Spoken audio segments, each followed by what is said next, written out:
What's up, everybody? Welcome back to the BTR podcast. We have a trade to announce. Newest NBA deal just went down. The second biggest deal, I'm not counting the Pistons in this, involving your squad, the Toronto Raptors. Pascal Siakam is now an Indiana Pacer.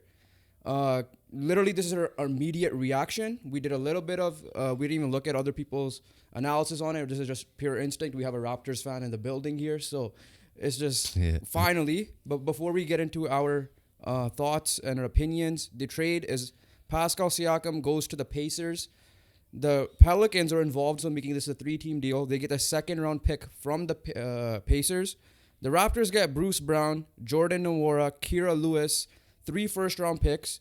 2 of them are from Indiana. So 2024 Indiana, this year's pick, and 2026 Indiana, which I believe is top 4 protected. And they also will send a 2024 pick, which will be the worst of the Houston, Clippers, Utah, or OKC pick that Indiana has. Yeah. So essentially, it's probably 2 later on picks, like in the late teens, early 20s. They already have the 31st or 32nd pick, depending on how Detroit, from the OG trade. And then they get the 2026 pick. So let's get us right into it. Ultimately, we both agree with this. The Pacers win this trade. We're going to just say that, get it out of the way. Yeah, Pacers So won. we're going to start off with the Pacers side of thing, and we'll explain why they won this trade. You only lose one player that's in your rotation that plays a lot. I know Jordan Nwora's been playing a little bit more here and there, but he ain't the main piece. Bruce Brown was your big free agent signing. So he was the money matcher.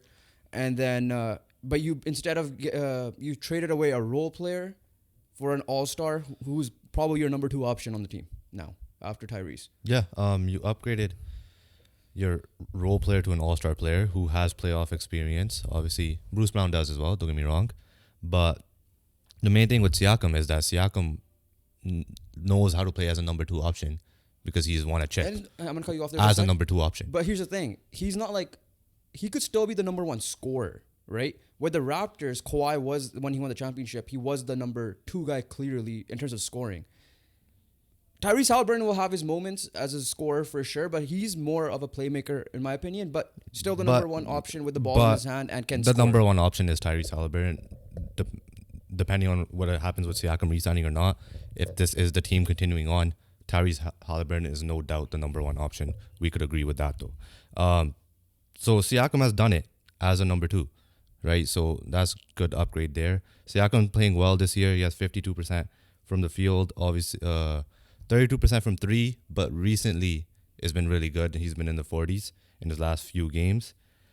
Yeah, he's an all-star player, and you got an all-star player. This doesn't really take you over the top. Don't get me wrong. We're not saying that.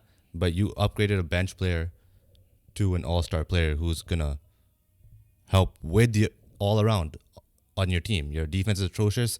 He's going to help defense a little bit. He could guard all 5 positions. Obviously, he's not the best, he's not like the elite level defender, but he's a good defender. You have Miles Turner, so your 4 or 5 punch is going to be a good punch there as well. Overall with the Pacers, like I said, he will be the number 2 guy on the ball, right? But he could be the go-to scorer on this team. Tyrese Halliburton, pressure's off on him as much. Pressure will not be as much on him as it was before because, like I said, Bruce Brown is a role player as good as well as he played for the Nets and the Nuggets the last few years. He isn't Pascal Siakam, right? Pascal Siakam is your number is like literally the Pascal Siakam partnered with Miles Turner, to your point, and you brought it up before we hit record, was the spacing. Right, all guys now. Your starting lineup is probably Tyrese Halliburton, Buddy Hield. Let's just say Benedict Mathurin on the top of my head right now, and Siakam and Turner. Or you could even go, if you want to go big, you could go Obi Toppin if you want, depending on the team you play night and night. But spacing wise, all 5 of those guys could hit the 3 ball. Siakam probably being the worst of them, but it doesn't matter because if the other 4 are really good at shooting the 3 ball, Siakam can operate in the paint. That's where he's at his best. Yeah, and then so the key here is we're not going to know the true winner and loser because it involves draft picks and it involves Pascal Siakam's. But the thing with Pascal Siakam's looming free agency. The thing with draft picks is, Pacers didn't really they didn't really mess up their future because 2 of them are gone this year. Yeah. No, So, for sure. So yeah, obviously it depends. Draft isn't the best this year as well. So it's gonna be tough. The Raptors really gotta hit on these picks. This is clearly showing that they're finally doing something. They're going a direction. But sticking with the Pacers wise, where do you rank them in the standings right now? they're behind Celtics. They're behind the Bucks. They're behind the Sixers. I could give them the same level as the Knicks. But yeah, they're still not they're top 5 team. Are they behind the Heat? Same range.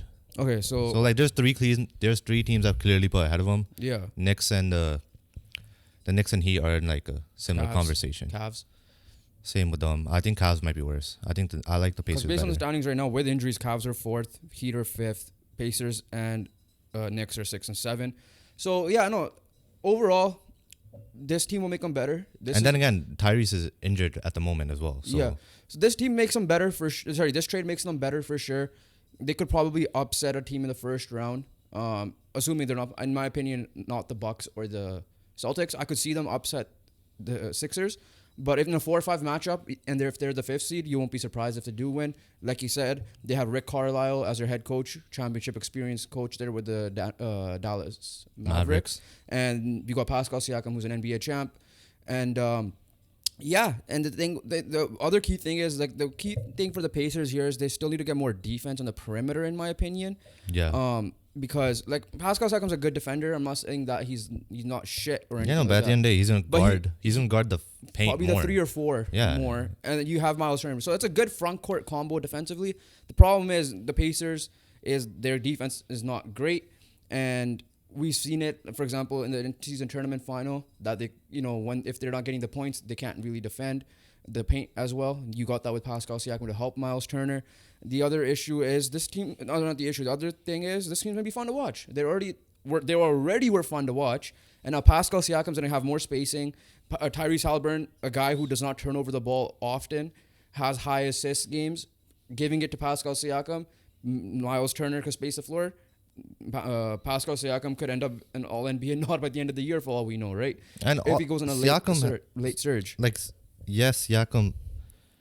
Obviously, he's having a low-key underrated season just because he's been in Toronto. Siakam's been playing well. Yeah, he started off slow. Yeah, but he picked it up. He's picked it up. He's obviously Siakam always starts off slow. Last year he started off slow too when he made the All-Star as a replacement. So his first month has always been slow, but after that he's been good. 22 points per game is decent. And you got an All-Star. You upgraded. And what makes Indiana the biggest winner, the last thing before we transition into the Raptors, is that they did not have to throw Jarris Walker, Benedict Mathurin, Aaron Nesmith, Andrew Nembhard, Obi Toppin. And they had the leverage. So they had to leverage. But I'm saying you would still think they would have thrown 1 or 2 of these guys. One guy at least. And in my opinion, Obi Toppin. Right? Because the thing is, you would the only way they would have lost leverage is if other teams were heavily involved, right? But Pascal Siakam has come out and said to a lot of teams that hey, I'm testing free agency. He wanted to stay in the Raptors because of the Supermax, no longer eligible for the Supermax because he got traded, but he still wants a max extension. He is reportedly happy with the move, and he will be talking with the Pacers in the offseason about signing back with them. Obviously, we have to see how the season plays out for them. Hopefully, health is well for every player, and Tyrese comes back healthy as well. So yeah, because you didn't have to get rid of those pieces, the reason why we thought the Pacers were the best fit trade partner for the Raptors was because you'll probably get one of those guys I've mentioned. I think Jarris Walker and Benedict Mathurin were kind of a little bit tough, especially for throwing in 3 first-rounders. And similar when we talked about the OG trade here, you got Emmanuel quickly instead of getting 2 firsts, right? Because the rumored trade was RJ Barrett and 2 picks, for example. And in this case, you got the first sure thing in Emmanuel quickly. You didn't have to worry about the picks. Now the risk is, considering this is a weak draft class, you get the picks. But before you continue, the Raptors are known for developing some pieces. Yeah, exactly. As of late, they have been struggling with the Grady Dick situation, Malachi Flynn situation. But Pascal Siakam is one of the greatest stories in our lifetime of the NBA of developing into what he has been now. Obviously, Nikola Jokic is probably the best one because he was a second rounder. But in Raptors, he's the greatest story in the Raptors, which is Pascal Siakam, Norman Powell, OG Anunoby, Fred VanVleet, they developed, so on and so forth. They developed many good players, so there's a chance. There's a chance here. But let's shift over to the Raptors side. Raptors. Raptors. Okay, here's just two things to this, right? The trade we lost. Don't get me wrong. Yeah. But at the end of the day, this is the situation we were in with Siakam. This was the best. This is the best we could get. Yeah. Right. And obviously a lot of people will be like, yeah, we got fleeced and all that stuff.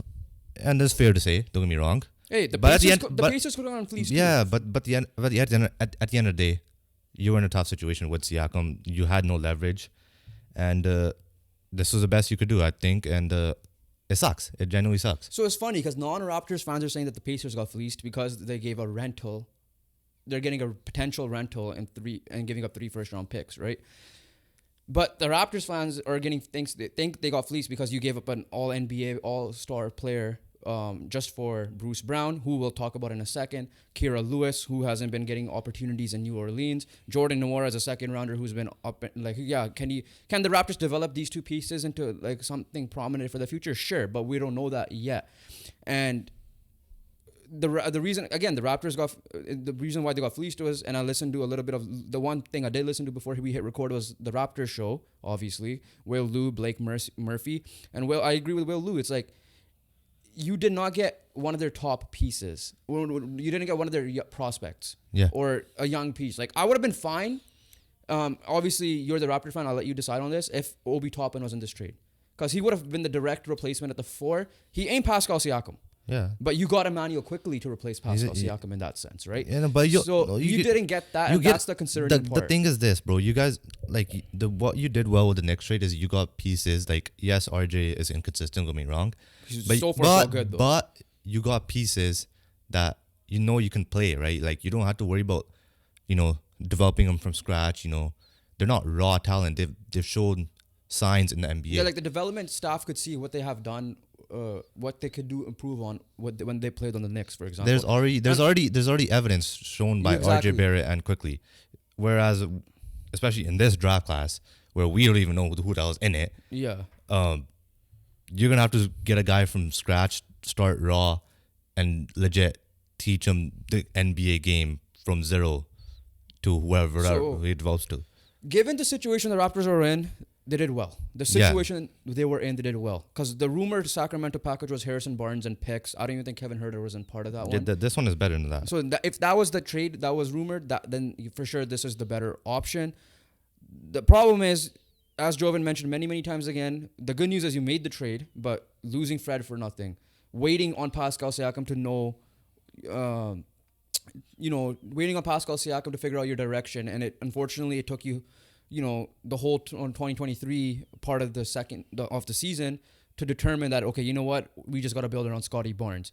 That's the part that ruined the Raptors in this case, because if they had determined this in the day by day, the value drops. If they were able to trade, for example, whatever that Hawks package was, it looked better than this because you were gonna get some pieces out of that. Yeah. The thing is, you didn't trade him in the offseason. You thought you were gonna be a good team. Unfortunately, you're out of a play-in spot right now, and now officially, I think you guys should be a lottery team. And right now, your pick is top 6 protected. And that Pirtle trade does not look great. You recuperated some of it from this. But unfortunately... It doesn't matter. You mess up with Pirtle. Yeah, you messed up the Pirtle trade. And you shot yourselves in the foot. But the fact that you got 3 firsts out of this is still something to say. Because a lot of teams would do that. We finally see a direction that, like, okay, now we're building around Scotty. We're getting players around his age. And it's Scotty's team now. So you've done something. Now I know what you're doing as a fan, as a guy talking about you on here. I know what you guys are doing. You're going to rebuild and develop the team around Scotty. So now we finally, after 2.5 years, we finally get to see your direction, which is the best part. It will be interesting to see what potential offers the other teams would have put out there.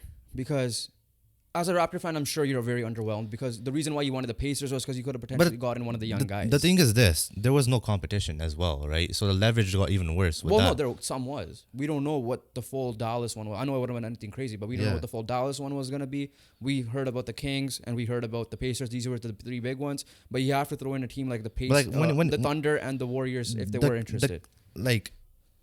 We just heard Woj say that the Sixers and Warriors weren't anywhere near what the Pacers were. Not the Sixers. Yeah, you said Sixers. No, I said me. I don't care. Yeah, about no, the I'm Sixers. saying like Yeah. those were like teams interested. Yeah, Kings really stopped talking to him, yeah. right? So realistically, the Pacers were the only team at the moment bidding for Siakam, and there was no bidding war. It was just the Pacers at the moment.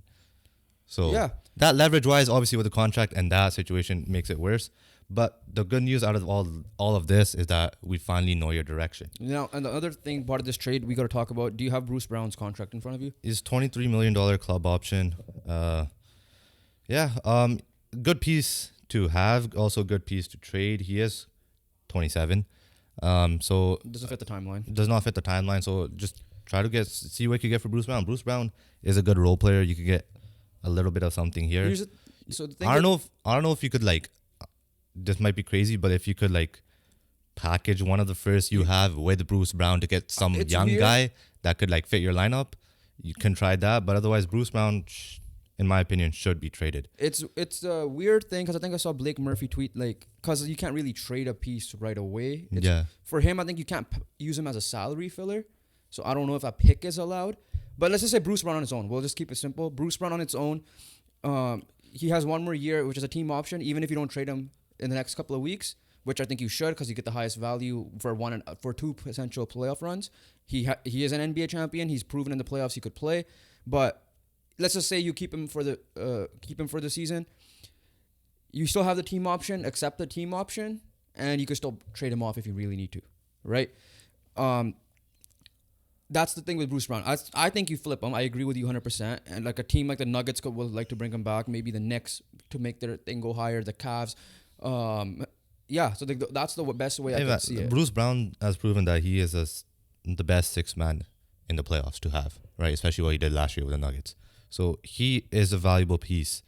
I'm not saying he's gonna be like, first round pick and everything, but like, I feel like you could get some sneaky player that could develop, right? I'm not saying like it's gonna be a quickly level, but like someone like, maybe a little bit worse type of thing. But you see some potential, but you also see the weaknesses in his game it's as good well. that he has a good contract because it's a team option at the end of the day, right? Yeah. Last thing before we move on, it's officially an end of an era for the T-shirt you're wearing right now.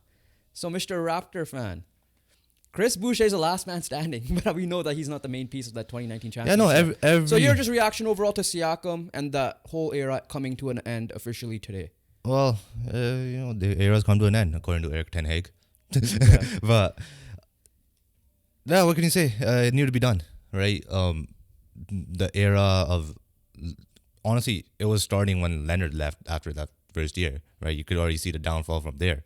But then obviously Lowry, Van Vliet, Ibaka, and Gasol, and then now Norm, and now you have Siakam and OG OG. this year. So yeah, it's over. It's over. It's like we won.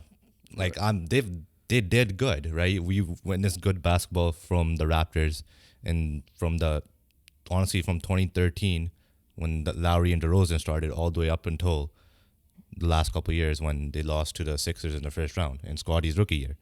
So yeah, it was a good run for the Raptors, but now you gotta go on those dark days of rebuilding and recreate those moments again. Okay, so to close it off, we're going to just talk about what it means for the teams that were involved very quickly and potential other players that are going to be quickly suited. And because like essentially the best players off the market, right? Pascal Siakam, potentially even OG, the top two guys are off the market. So the players that could be traded, Mikal Bridges, even though the Nets are not really going to trade him, but he's a top piece there. You have DeJounte Murray. You got Lauri Markkanen. But the way Jazz are playing right now, they might keep him, but Lauri Markkanen. Those are the three. Zach LaVine, DeMar DeRozan are obviously going to be linked to many teams. So there's still pieces out there, but Raptors jumped the gun, which they needed to. They got stuff done. But let's talk about the teams that were involved with potentially both of these guys, OG and Siakam. But before we continue with that, overall haul for the Raptors. Yes, you were not happy. You're not too happy with the result of the Siakam trade, but it was on the Raptors doing though. But you traded OG Anunoby and you traded Pascal Siakam, your two pieces for RJ Barrett, Emmanuel Quickly, 3 firsts, obviously Kira Lewis, Jordan, Nwora, Bruce Brown, who could get flipped as well. Our picks for this year is depending on if we are in the top 6. If we're in the top 6, we have our first round pick. Because San Antonio will get it if we're not in the top 6. First round pick from Indiana is guaranteed, and the first round pick of between those 4 teams is guaranteed, and a second round pick from Detroit, which is also early second rounder. Yeah, early second so you rounder. Potentially have 4 picks. So in potential the top potential 3 first rounders, 4 picks in the top 32. Top 35, let's just say, just to give it a little cushion. But well, we'll say top 32 because the Detroit Pistons, they're the Detroit Pistons. Yeah. But yeah, so you have good picks for this year. The issue is the draft class isn't strong. Yeah, we'll see. Like college basketball just started, so we're gonna start tuning in to see now. You're probably gonna tune in a lot more now, knowing you actually got some picks in return. You're gonna see some. And listen, Raptors can still trade pieces. Like you still have tradable pieces, even if it's for. I mean, Gary Trent Jr. is also a free agent as well. Yeah, so we'll see. I think you should re-sign him. But he fits the timeline of Scotty. Another thing is. Yeah, but you have money now. You like Siakam. You don't have to pay Siakam $38 million. Yeah, right. Obviously, 20 of it. Quickly is going to take 20 of it. Barrett's going up to $25 million next year. Pirtle, I still don't understand that contract. And then Gary Trent's a free agent. But here's the thing: Thad Young's off the books. Otto Porter's off the books. So that's what I'm saying. You could still trade Otto Porter, who can be serviceable. You could still trade Dennis Schroeder. Yeah, Shooter. Even though he's on a 2-year, I get that. Yeah, Shooter is going to be on a $12 million this year, $13 million next year. Right. So obviously they misjudged the direction. They at least Raptors corrected it. But let's finish it off by talking about the teams that were involved very quickly. So before we continue, we were going to talk about the Golden State Warriors because they were a team we were involved. We do have to pass some sad news since we're already recording and this is coming out today. Golden State assistant coach Dejan Milojevic, Serbian, so has passed away. He was 46-year-old, hospitalized on Tuesday in SLC, Salt Lake City, in critical condition. After a decorated 15-year coaching career, the Serbian native joined the Warriors staff in 2021. He was a beloved figure in global and league circles. So rest in peace. The Warriors game has been postponed, rightfully so. A fellow friend, coaching staff member. So rest in peace and condolences to Milojevic's family, friends, Warriors organization, Warrior players, teams, etc. Yeah. But sad news there. Sad news. But let's transition quickly. Got to talk about the Golden State Warriors. We did talk about it on our last episode of the podcast, which you guys could check it out and near the end of it. But the Golden State Warriors, this was one piece that Warriors fans were hoping for because he is, again, Pascal Siakam, a great second option to Steph Curry, right? Steph Curry is still way better than Tyrese Halliburton. But they need to figure out what to do, right? Because they can't rely on Andrew Wiggins to get better, Klay Thompson to be better than he already is, and then Draymond, already know what Draymond. They need to go out, and like I said, Lauri Markkanen and Mikal Bridges, whoever all these potential options are, DeJounte Murray, they need to go figure that out, right? So that's the one team you could think of. Yeah, that's the thing. For there, I think DeJounte Murray fits well just because of the big guard that could defend. And take the ball off Curry's hands. He could hide Curry, yeah. So that's a guy. That's a guy for Warriors. Other teams were Mavericks, obviously. Yeah, Dallas. I don't think they really needed Pascal Siakam to put them over. They needed Pascal Siakam to put them over the top. I would have considered them as one of the top teams to come out of the West then for sure. But at the same time, I think they're fine. They're doing well. We'll find out today when they play the Lakers. They're doing okay. Yeah, they're doing decent. Getting pressure off, and you get more defensively helped in the front court. They need defensive help. And yeah, so you can't rely on Derek Lively to save your defense. Save you defensively. But Dallas, like I said, they could still go marginally better in the front court area. They should focus on a defensive players. Yeah, right. They should, because at the end of the day, Derek Lively is your best defender, and he's a rookie. And then OKC. The thing with OKC, maybe this year, just test out the team. I don't think test out the team this year, but I don't think it wasn't worth for OKC to get these players and give them a big contract and deal with that. Like I said, if it was a last year's deadline where Kevin Durant, Kyrie Irving, it's a different story. Yeah, this year is gonna be different. So OKC just play it out this year. You guys should make the playoffs. Let's see if Shea is that dude. I believe he will be. Yeah, you know what's funny? This postseason, Shea's experienced in the playoffs. He is experienced. But he wasn't the guy though. Yeah, right? I know, but I know he was on the Clippers. Has he was on that Clippers team, and he was on the he has playoff experience. I'm not saying he did good or anything, but I'm saying that's gonna help him this year for sure. But that's my point. Team Canada experience helps. He was one of the top guys in the FIBA World Cup. I believe he'll be a superstar for sure. Shaq is coming out and saying he's better than Luka Doncic. I'll put the brakes on that for now because Luka's been doing it on a consistent Luka basis. took it, dragged his If team. Shea does it for like 2 years in a row, then I could say they're on the same tier 100%. Yeah. This postseason run, depending on what OKC does, and if Shea just balls out, then you package those picks, trade them, and you go get a guy that could be available, whoever it could be next year, and pair him with Shea because Shea is then at that point will be a superstar. Right now, I'm just gonna stick it as the emerging superstar But yeah, so that he is. we hold. OKC should hold. The next team, is there any other teams? Kings. Yeah, I it don't would know. have made them better, but that's It would have made them better, but I think it wasn't going to help too much, right? They're like, I feel like they all stayed similar. a contract might be big, but a team you should look a player also you could look for is Jeremy Grant. Yeah. So sure. that could be for the Warriors, that could be for the Kings, that could be. But his contract is big. He did get a big contract in the offseason. So can you match the contract and trade? He's another piece that could fit, and he's proven it with the OKC Thunder in that run. The Thunder or the Nuggets, sorry, as well. He played for them before he he left or he got traded. So yeah, Jeremy Grant's a good piece. Jeremy Grant's another piece. But so those are some pieces to look at: DeJounte Murray, Jeremy Grant, Zach LaVine, DeRozan, Markkanen, potentially. Bridges. It's potential. Unfortunately, 2 of the top 5 players are off the market now. So let's see how that shapes up for the trade the deadline. 2 guaranteed guys were Siakam and Anunoby, and they're gone. So how surprised? Okay, last thing. Let's end it off on this. Going back to the Raptors. How surprised were you they actually kind of listened to your advice and actually made the moves? not too surprised. Especially the way that we were playing. Yeah. Right. It was a different story. If we were like in the play-in spot, like if we're in the 6 to 8 seed right now, I would have been surprised if we did the moves, but we were pretty shit. Yeah. So not surprised at all. Okay, so we'll cap it there. That's just our immediate reaction. We'll talk about it more in the next episode if we get more details that might sway our opinion a little bit. Yeah. But overall, comment your guys' reaction down below of the trade. Raptor fans, how do you feel? Who do you think won this trade? Did anyone get fleeced? And as always, make sure you guys like, comment, and subscribe. And follow our socials link down below. And we'll catch you guys on the next one. Peace.